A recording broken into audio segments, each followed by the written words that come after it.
Hi friends, வணக்கம். Welcome to Lasya channel. Mutton குழம்பும் mutton வறுவல் எப்படி செய்கிறதுன்னு பார்க்கலாம். அடுப்பத்தை சூடான வச்சுட்டு 100 ml ஆயில் ஊற்றிட்டு அதில் கருவேப்பிலை, பச்சை மிளகாய், 2 கட் பண்ண ஆனியன் சேர்த்து நல்லா வதக்கிட்டு 2 ஸ்பூன் இஞ்சி பூண்டு சேர்த்து வதக்கிட்டு ஒரு பெரிய தக்காளி மிக்சியில் அடித்து இதோட சேர்த்து வதக்கலாம்.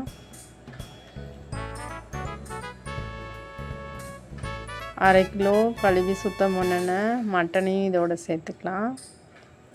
அது கூடவே ஒரு சுவரொட்டியும் சேர்த்து நான் வதக்க போகிறேன். மட்டன் கறி சுருள வதக்கிக்கலாம்.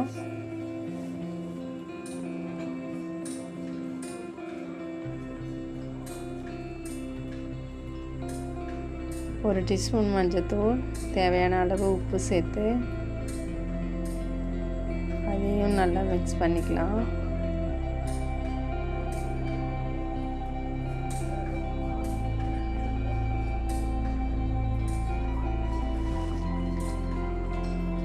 மட்டன் நல்லா வதங்கிருச்சு. இப்போ மசாலா சேர்த்துக்கலாம். பெரிய ஸ்பூனில் 2 ஸ்பூன் நான் மசாலா சேர்த்துருக்கேன். இது வீட்லேயே அரைச்ச மசாலாங்கிறதுனால இதுலேயே மிளகாவும் சேர்த்து அரைச்சிருக்கேன். அதனால் கொஞ்சமாக மிளகாத்தூள் சேர்த்து வதக்க போகிறேன். மட்டனுக்கு எப்போவுமே கொஞ்சம் காரம் அதிகமாக இருந்தால் தான் நல்லாயிருக்கும்.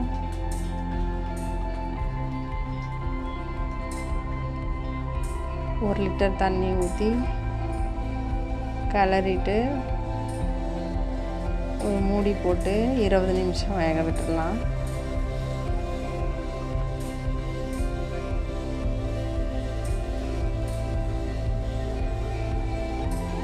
அது பாட்டுக்கு அது வேகட்டும். ஒரு பெரிய தேங்காவில் 1/2 மூடி தேங்காய், 50 கிராம் பொட்டுக்கடலை, 3 ஏலக்காய், கொஞ்சம் பட்டை, 5 கிராம் சேர்த்து மிக்சியில் அரைச்சிக்கலாம். நான் கொழுப்பு ஏற்கனவே மட்டன் கூடயே சேர்த்து வதக்குனா கரைஞ்சிரும், குழம்பு நல்லா இருக்காதுங்கிறதுக்காக நான் இப்போ சேர்த்துருக்கேன்.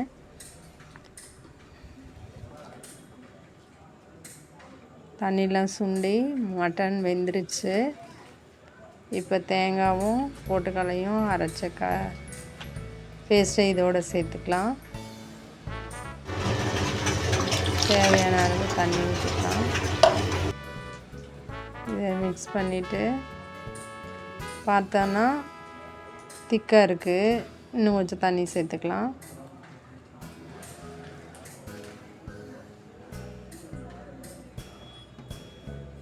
இப்போ தண்ணி மாதிரி இருந்தால் தான் கொதித்து வரும்போது குழம்பு திக்காக இருக்கும், இல்லைன்னா ரொம்ப திக்காகிடும். நான் பொட்டுக்கடலை எதுக்காக சேர்த்துருக்கேன்னா இட்லிக்கு குழம்பு கொஞ்சம் திக்காக இருக்கணுங்கிறதுக்காக நான் சேர்த்துருக்கேன். இதே சாப்பாடுக்கு கொஞ்சம் தண்ணி மாதிரி குழம்பு வேணும்னா பொட்டுக்கடலை சேர்க்காமல் வெறும் தேங்காய் மட்டும் அரைச்சி ஊற்றிக்கலாம்.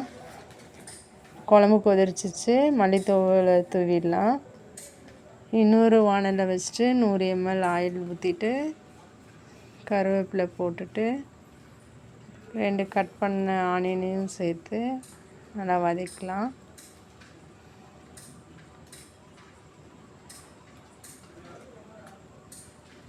வேணும்னா கொஞ்சம் இஞ்சி பூண்டு பேஸ்ட்டு, தக்காளி சேர்த்து கூட வதக்கலாம். நான் எதுவும் போடலை.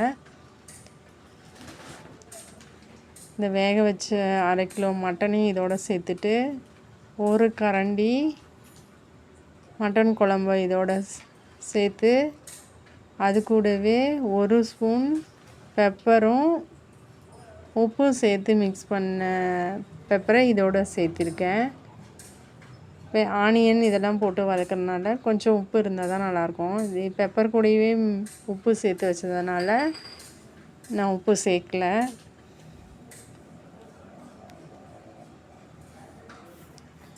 இப்போ மல்லித்தழையை தூவி மிக்ஸ் பண்ணிட்டா மட்டன் பெப்பர் ஃப்ரை ரெடி.